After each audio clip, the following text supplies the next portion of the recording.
मित्रों, आप सभी को एक शुभ समाचार देने के लिए यहाँ बुलाया गया है।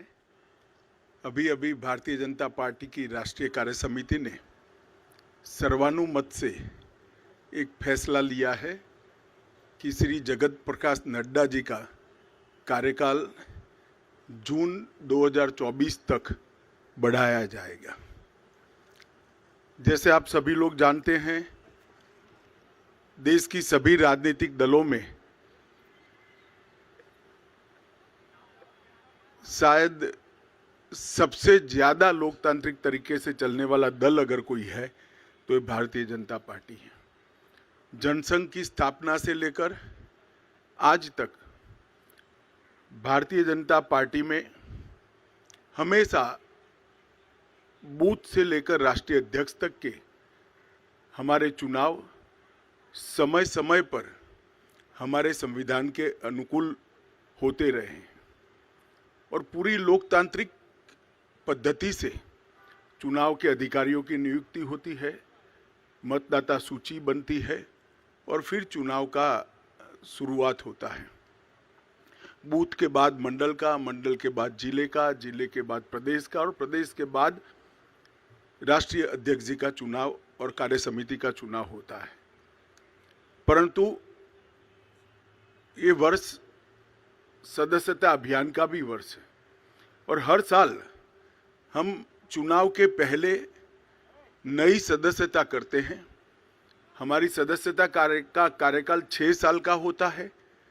6 साल जब समाप्त होते हैं तब पूरी सदस्यता नए सिरे से होती है और जब 6 साल नहीं होते हैं तब इसमें सदस्यों की बढ़ोतरी के साथ बूथ को, मंडल को और जिले को वैधानिक मान्यता मिलती है। कोविड की महामारी के कारण ये सदस्यता का हमारा अभियान समय पर हो नहीं पाया और जब सदस्यता नहीं होती है, बूथ से राष्ट्रीय अध्यक्ष तक के बाकी के चुनाव नहीं होते हैं, तब राष्ट्रीय अध्यक्ष चुनना संवैधानिक रूप से संभव ही नहीं है। कई बार भूतकाल में भी इस प्रकार के अलग अलग मौकों के कारण राष्ट्रीय अध्यक्ष के कार्यकाल को एक्सटेंशन दिया गया। इसी परंपरा का अनुसरण करते हुए श्री जगत प्रकाश नड्डा जी को राष्ट्रीय कार्यकारिणी ने आज सर्वानुमत प्रस्ताव किया है। श्री राजनाथ सिंह जी ने इस प्रस्ताव को रखा और सभी भारतीय जनता पार्टी के सदस्यों ने इसको सहर्ष हर्षध्वनि के साथ सर्वानुमत से स्वीकार किया है कि जगत प्रकाश नड्डा जी को जून 2024 तक भारतीय जनता पार्टी के अध्यक्ष के रूप में इनके कार्यकाल को बढ़ोतरी की जाए। नड्डा जी 20 जनवरी 2020 को राष्ट्रीय अध्यक्ष बने। अध्यक्ष बनने के बाद इस सदी की सबसे बड़ी महामारी, वैसे देखें तो 20वीं सदी की भी सबसे बड़ी महामारी कोविड का सामना पूरे देश को करना पड़ा। क्योंकि देश की कई राज्य सरकारें और केंद्र में भारतीय जनता पार्टी की सरकार होने के कारण स्वाभाविक रूप से इस महामारी का सामना करने में भारतीय जनता पार्टी के संगठन की भूमिका बहुत अहम हो जाती है।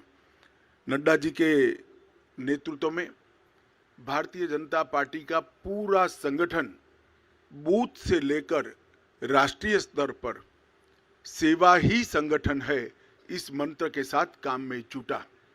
ढेर सारे गांवों में चाहे गरीबों के घर पे मदद पहुंचानी हो, अन्न पहुंचाना हो, जिनके कोविड के लक्षण देखे गए उनको टेस्ट के लिए अस्पताल ले जाना हो, जिनका कोई नहीं था उनकी शुश्रूषा से लेकर अंतिम संस्कार तक सारे कोविड की महामारी की गतिरोध को पार करने में भारतीय जनता पार्टी के कार्यकर्ताओं ने बहुत महत्वपूर्ण भूमिका निभाई और नड्डा जी ने उस कठिन काल के अंदर एक वाइब्रेंसी के साथ संगठन को सेवा के काम में जोड़ा।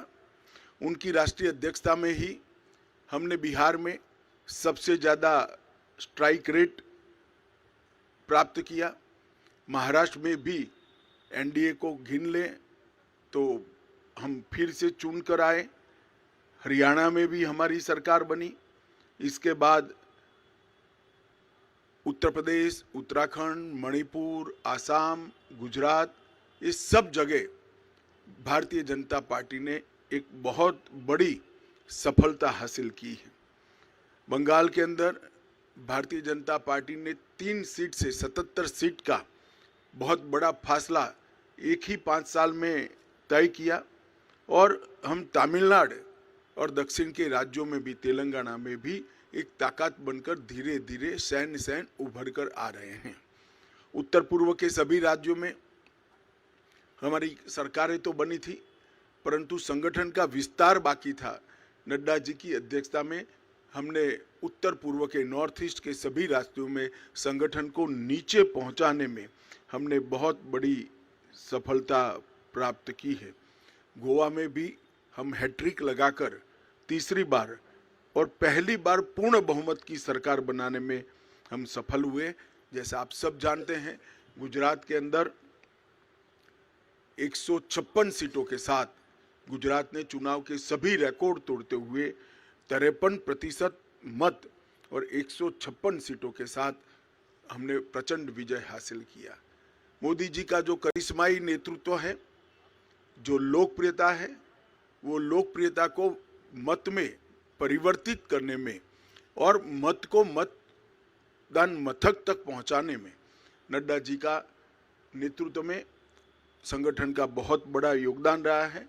मोदी जी की लोकप्रियता को पूरे देश भर के अंदर इसको आधार बनाकर भारतीय जनता पार्टी के काम को विस्तार करने में भी उनका बहुत बड़ा योगदान रहा है। सरकार की योजनाओं और सरकार के कार्यक्रम और विशेषकर किसान कल्याण के कार्यक्रमों को हर किसान तक, हर जन जन तक पहुंचाने में श्री नड्डा जी ने बहुत महत्वपूर्ण भूमिका निभाई है। उनके कार्यकाल में 120 से ज़्यादा विधानसभाओं के चुनाव हुए हैं। इसमें से 73 विधानसभा के चुनाव में भारतीय जनता पार्टी की जीत हुई है। तेलंगाना, बंगाल में एक शानदार माहौल खड़ा करने में भी हमें बहुत सफलता प्राप्त हुई है। जम्मू कश्मीर में बीडीसी के इलेक्शन हो या देश भर में हुए स्थानीय इकाई के चुनाव हो, सब में भारतीय जनता पार्टी ने यश प्राप्त किया है। उनके नेतृत्व में बूथ सशक्तिकरण अभियान के तहत 1,30,000 बूथों को मजबूत करने का भी काम किया गया। लोकसभा प्रवास योजना बनाकर हर कार्यकर्ता को लोकसभा प्रवास योजना के अंदर जोड़ा। हर घर तिरंगा को भारतीय जनता पार्टी के हर कार्यकर्ता ने जन जन तक पहुंचाने के साथ ही राष्ट्रभक्ति को और तिरंगा के सम्मान को हर जन के मन में पुनः जागृत करने में बहुत बड़ी भूमिका निभाई है। सेवा ही संगठन और मोदी जी के जन्मदिन को जोड़कर सेवा का पखवाड़ा, ये दोनों कार्यक्रम, सेवा ही संगठन ये कोविड के वक्त कार्यक्रम लिया गया और सेवा पखवाड़ा निरंतर भारतीय जनता पार्टी मनाती है, उनको नीचे तक पहुंचाने में बहुत बड़ी कामयाबी नड्डा जी के नेतृत्व में हुई है। मन की बात को भी जन का कार्यक्रम बनाने में भारतीय जनता पार्टी के संगठन ने बूथ स्तर पर मन की बात को सुनने का जो कार्यक्रम बनाया, इसको हम नीचे ले गए हैं और देश भर में एक विजय संकल्प सभाएं और अपना बूथ सबसे मजबूत, ये 2 अभियान हमेशा के लिए भारतीय जनता पार्टी के इतिहास में नड्डा जी की भारतीय जनता पार्टी को देन के रूप में जाने जाएंगे। मुझे विश्वास है कि मोदी जी के नेतृत्व में, नड्डा जी के संगठनात्मक नेतृत्व में 19 से भी ज़्यादा बड़े बहुमत के साथ भारतीय जनता पार्टी चुन कर आएगी और मोदी जी फिर से इस देश के प्रधानमंत्री बनकर इस देश का नेतृत्व करेंगे। इसका हम सबको भरोसा है। मैं समग्र पार्टी की ओर से श्रीमान नड्डा जी को हृदयपूर्वक बहुत बहुत बधाई और शुभकामनाएं देता हूं। हम सब की अनंत शुभकामनाएं श्री नड्डा जी के साथ है। उनके नेतृत्व में पार्टी ने अपना पैठ भी बढ़ाया है, प्रसार भी बढ़ाया है और यश भी प्राप्त किया है। ये तीनों क्षेत्र में नड्डा जी के योगदान को पार्टी आज इसकी अनुमोदना भी करती है और उसको स्वीकारते हुए इनके कार्यकाल को जून 2024 तक बढ़ाती है। धन्यवाद।